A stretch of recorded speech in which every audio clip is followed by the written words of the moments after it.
name, but everybody knows us by Pure because that is our most popular product, which is the Pure vape pen cartridges.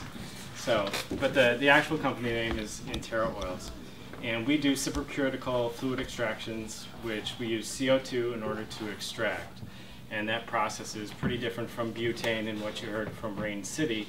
Essentially, CO2 is a gas, as we all know, and it's nonpolar, which means that it's not a solvent. In order to turn it into a solvent, you have to get it into a supercritical state, which means you have to add pressure and heat, over 1,000 pounds of pressure and greater than 30 degrees Celsius on the heat. Then it turns into a solvent. We use a closed loop system in order to extract. And at the end of it, we have what's essentially a raw product. The raw product has waxes in it as well as the terpenes and the cannabinoids. We then take that product and put it into organic ethanol. And that's one of the ways that we're different from other people out there, is that we use organic ethanol to do our winterization. We then freeze that in order to separate the waxes from the oil.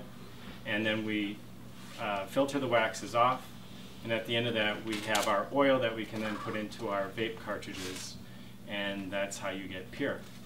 Now, another way that we're different from a lot of the other people out there is that we don't use glycol, and that's why we call it Pure.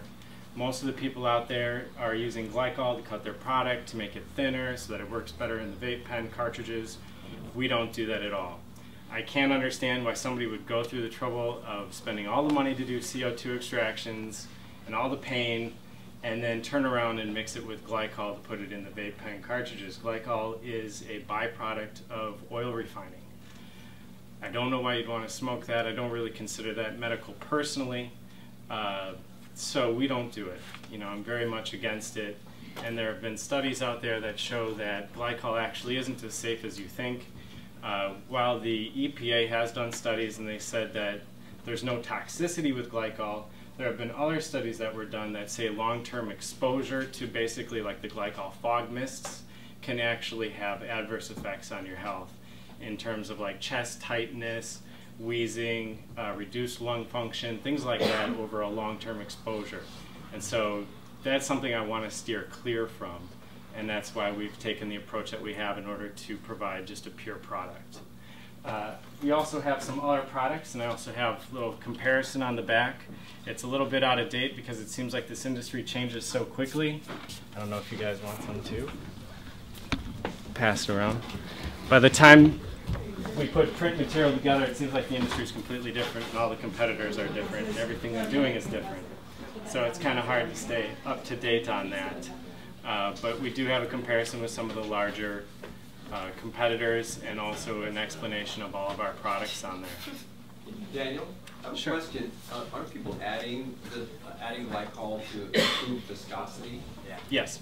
And so how do you get away with not adding it? Okay. I get it. So, seeing that that's proprietary, how do we sell that to our patients? How do we sell that you do that and can do that without glycol to our patients? How do we share that with them in a way where they get it? Because I've had people personally be like, there's no way that they don't cut this because it's viscous, and you can't explain why. And that is kind of a thing where you're just like, back yourself in a corner and you're like, because they can't?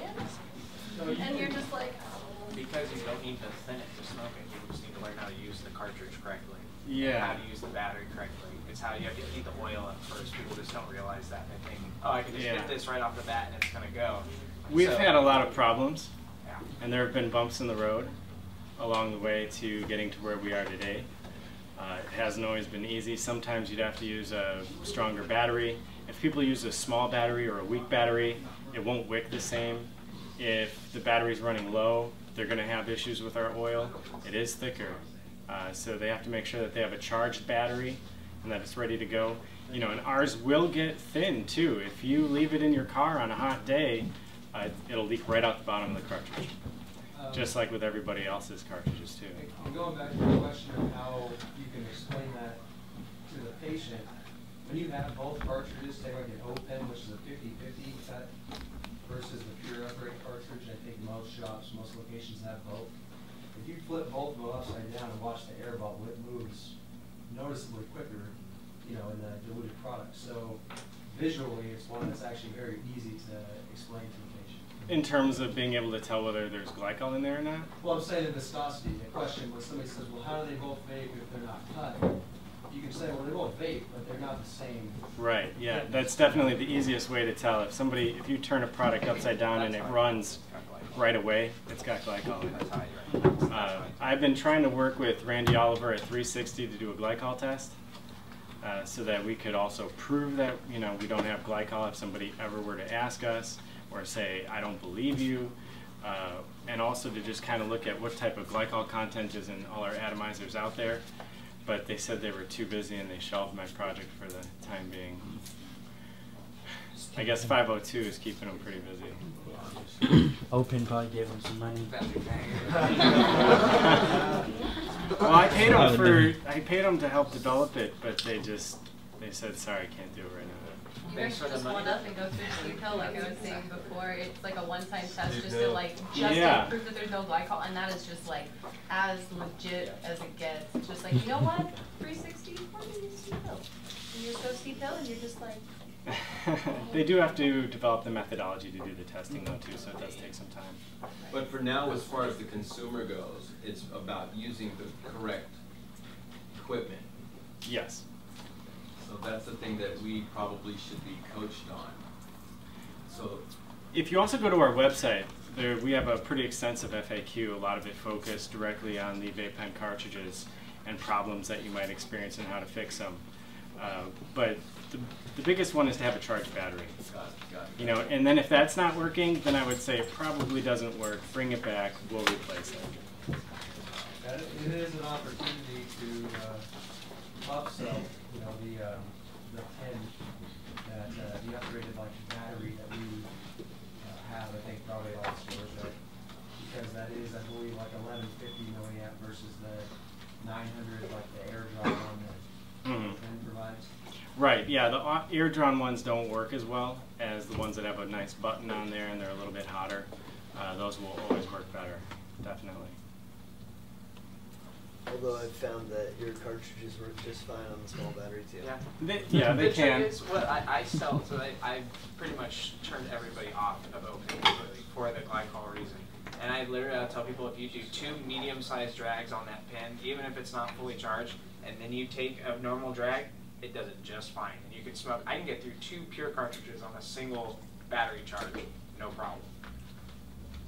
And so I don't know when people are like, oh, these batteries don't work. I'm like, user error. Try it this way. And usually people will sit there and try. I'll have people do it right there on the spot. Like, do what I'm just saying right now. Heat up that oil. Boom, boom, and then it works. So like, I'll go back and try this again. So that's just an easy way to get it. Question, real quick. PJ, do you have this on the shelf yet? Not yet. No, I have to go. They're at my shop. Okay, so just so you guys know, they're up here today because we just bought the first order for all the shops. This is something compared to the cafe to sell out. We've had it for what, 8 months now, month and a half? About that, yeah. So now you guys will have it probably tomorrow. All shops, yeah. So any questions you guys have, make sure you guys get them in today because we're going to have it tomorrow and you're going to sell them.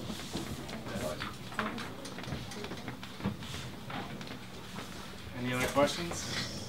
I can tell everybody for the pure cartridges, since we've been selling them for a minute, the easiest upsell ever is just to say that pures have 500 milligrams of oil compared to opens, which have 250 for $10 more. It's the easiest upsell you'll ever sell in your life. That's how you sold me, Q. Exactly. The taste of opens, it tastes like melted plastic. It tastes like CO2. That's my other seller. There, actually, it tastes like flour. It tastes like CO2 oil. So if you actually like I always say the phrase, it captures the essence of the flour when I upsell it pure, but people are all about it. The other thing is we do offer the buy 3, get a pen free, and we offer the buy 4, get the 5th one free. So if you're really trying to move some bulk product and get over $100, hit them at buy 3, get a pen, or buy 4, get a cartridge, because we offer the same deal as we do with the opens. Well, you did just remind me of one thing. As it comes to atomizers specifically, I try and tell everybody, unfortunately, the only thing that's available to us is kind of cheap Chinese crap with the atomizers. And so the heating elements in there don't always burn it efficiently. And it causes some buildup on the wick inside the atomizer. And so if you keep hitting it, you keep hitting it, you keep heating it, what will end up happening is you're going to burn off some of that residual oil that's on there, and you'll get a burnt plastic flavor. So if you keep hitting ours, eventually you'll taste that too, and that's just a function of the technology.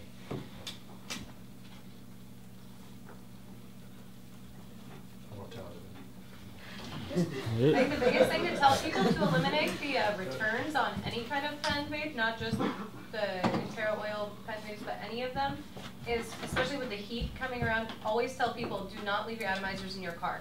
You can't leave them in there when you go to the grocery store because they are going to misfunction. Plastic warps in heat, especially in the inside of cars. It doesn't take much for a car to get to 124 degrees. Yeah. Your plastic's going to warp, it's going to mess with the atomizer, and it's going to eventually either explode or not work, leak out the bottom.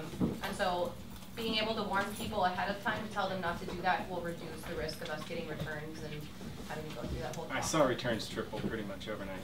We saw returns triple overnight, and people, Yeah. my pen exploded. Well, what did you do with it? Well, it was hot. It was in my purse, it was in the car. Well, come on now.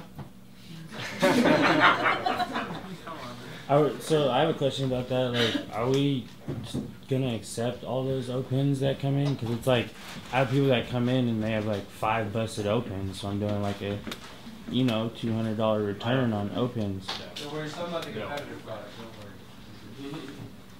I feel for them too. I say with any kind of cartridge return across the board, you have to be very like just really think about it. Is it something that needs to be, was it user error? Did they actually use up all the oil and they're trying to return it?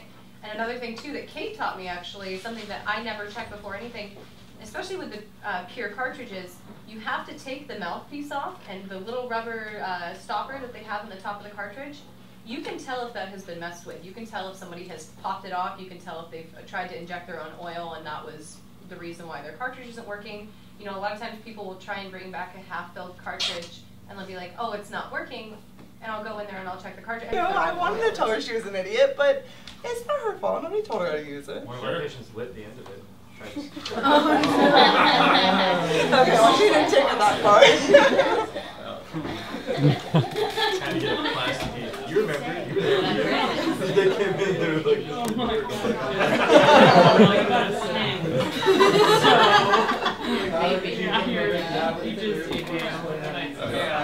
I was like, who told you how to use this?